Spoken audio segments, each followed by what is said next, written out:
एक धनी सेठ के 7 बेटे थे। 6 का विवाह हो चुका था। 7वीं बहू आई।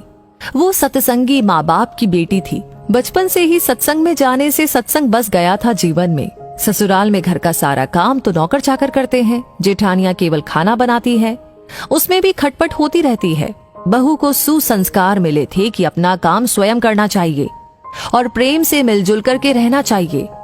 अपना काम स्वयं करने से स्वास्थ्य बढ़िया रहता है। उसने युक्ति खोज निकाली और सुबह जल्दी स्नान करके शुद्ध वस्त्र पहनकर पहले ही रसोई में जा बैठी। जेठानियों ने टोका, लेकिन फिर भी उसने बड़े प्रेम से रसोई बनाई और सबको प्रेम से भोजन कराया। सभी बड़े तृप्त व प्रसन्न हुए। दिन में सास छोटी बहू के पास जाकर बोली, बहू तू सबसे छोटी है, तू रसोई क्यों बनाती है? तेरी 6 जेठानियां हैं। बहू ने कहा, माँ जी, कोई भूखा अतिथि घर आ जाए तो उसको आप भोजन क्यों कराते हैं? सास ने कहा, बहू, शास्त्रों में लिखा है कि अतिथि भगवान का स्वरूप होता है। भोजन पाकर वो तृप्त होता है तो भोजन कराने वाले को बड़ा पुण्य मिलता है।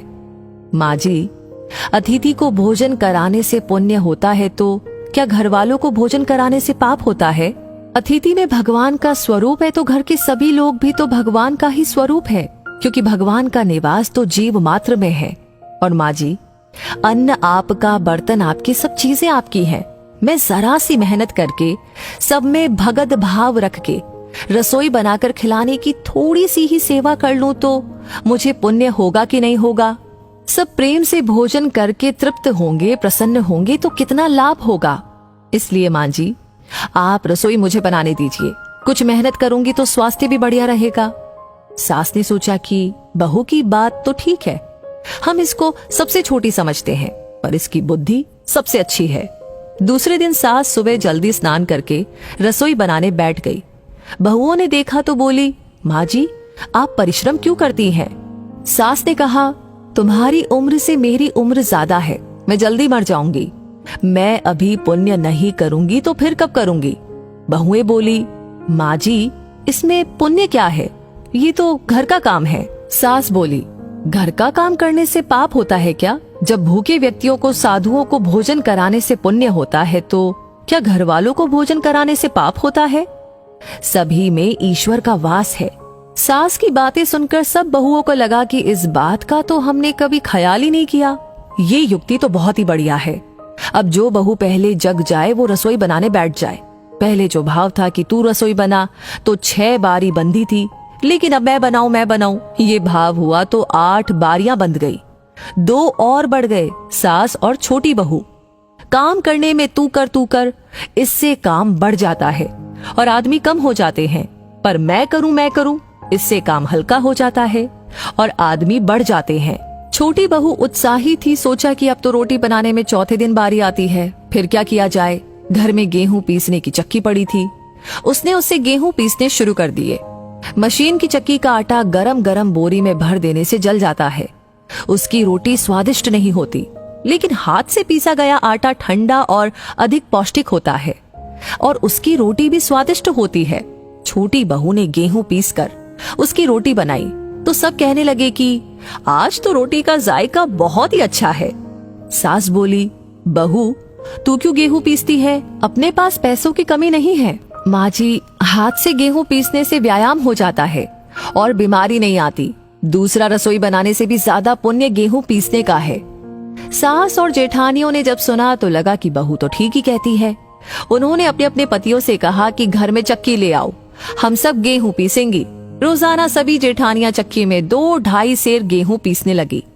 अब छोटी बहू ने देखा कि घर में जूठे बर्तन मांजने के लिए नौकरानी आती है। अपने जूठे बर्तन हमें स्वयं साफ करने चाहिए, क्योंकि सब में ईश्वर है तो कोई दूसरा हमारा जूठा क्यों साफ करे। अगले दिन उसने सब बर्तन मांज दिए तो सास बोली, बहू, विचार तो कर, बर्तन मांजने से तेरा गहना घिस जाएगा, कपड़े खराब हो जाएंगे। माँ जी, काम जितना छोटा उतना ही उसका महात्म्य ज्यादा। पांडवों के यज्ञ में भगवान श्री कृष्ण ने जूठी पत्तले उठाने का काम किया था। दूसरे दिन सास बर्तन मांजने बैठ गई। उसको देख कर के सब बहुओं ने बर्तन मांजने शुरू कर दिए। घर में झाड़ू लगाने नौकर आता था। अब छोटी बहू ने सुबह जल्दी उठ करके झाड़ू लगा दी। सास ने पूछा, बहू, झाड़ू तूने लगाई है? माँ जी, आप मत पूछिए, आपको बोलती हूँ तो मेरे हाथ से काम चला जाता है। झाड़ू लगाने का काम तो नौकर का है, तो तू क्यों लगाती है? माँ जी, रामायण में आता है कि वन में बड़े बड़े ऋषि मुनि रहते थे, लेकिन भगवान उनकी कुटिया में न जाकर के पहले शबरी की कुटिया में गए, क्योंकि शबरी रोज चुपके से झाड़ू लगाती थी, पंपा सरोवर का रास्ता साफ करती थी कि कहीं आते जाते ऋषि मुनियों के पैरों में कंकड़ न चुभ जाए। सास ने देखा कि ये छोटी बहू तो सबको लूट लेगी, क्योंकि ये सबका पुण्य अकेले ही ले लेती है। अब सास और सब बहुओं ने मिलकर के झाड़ू लगाना शुरू कर दिया। जिस घर में आपस में प्रेम होता है वहाँ लक्ष्मी बढ़ती है, और जहाँ कलह होता है वहाँ निर्धनता आती है। सेठ का तो धन दिनों दिन बढ़ने लगा। उसने घर की सब स्त्रियों के लिए गहने और कपड़े बनवा दिए। अब छोटी बहू ससुर से मिले गहने लेकर बड़ी जेठानी के पास गई और बोली, आपके बच्चे हैं, उनका विवाह करोगी तो गहने बनवाने पड़ेंगे। मेरे तो अभी कोई बच्चा है नहीं, इसलिए इन गहनों को आप रख लीजिए। गहने जेठानी को देकर बहू ने कुछ पैसे और कपड़े नौकरों में बांट दिए। सास ने देखा तो बोली, बहू, ये तुम क्या करती हो? तेरे ससुर ने सबको गहने बनवा कर दिए हैं और तूने वो जेठानी को दे दिए और पैसे कपड़े नौकरों में बांट दिए। माँ जी, मैं अकेले इतना इकट्ठा करके क्या करूंगी? अपनी वस्तु किसी जरूरतमंद के काम आए तो आत्मिक संतोष मिलता है, और दान करने का तो अमिट पुण्य होता ही है।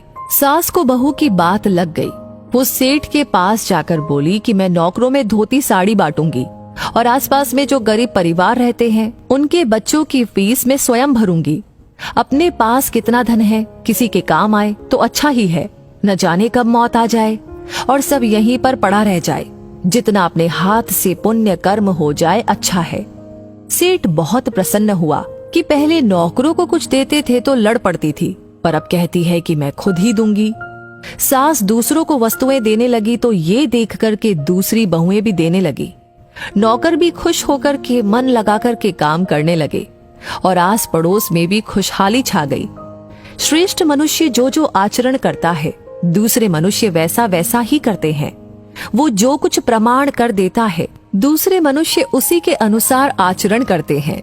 छोटी बहू ने जो आचरण किया उससे उसके घर का तो सुधार हुआ ही, साथ में पड़ोस पर भी अच्छा असर पड़ा। उनके घर में भी सुधार आया।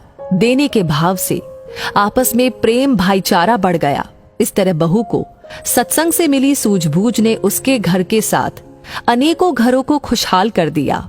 तो दोस्तों, इस कहानी को सुनते हुए आप क्या महसूस कर रहे थे? आपकी क्या राय है? हमें कमेंट सेक्शन में लिख करके अपनी राय जरूर बताएं। लाइक ऑलरेडी आपने कर दिया है तो इस कहानी को बहुत सारे लोगों के साथ शेयर करना बिल्कुल ना भूले, क्योंकि आपका हर एक लाइक, हर एक कमेंट, हर एक शेयर हमें प्रेरणा देता है ऐसी कहानियों पर काम करने के लिए, आप तक पहुंचाने के लिए। तो हमेशा ऐसी कहानियां आपको मिलती रहे, उसके लिए करना होगा एक छोटा सा काम, हमारे पेज को फॉलो कर लीजिए। तो मैं मिलूंगी आपसे बहुत जल्दी ही और ऐसी कहानियों के साथ। तब तक के लिए कहूंगी धन्यवाद।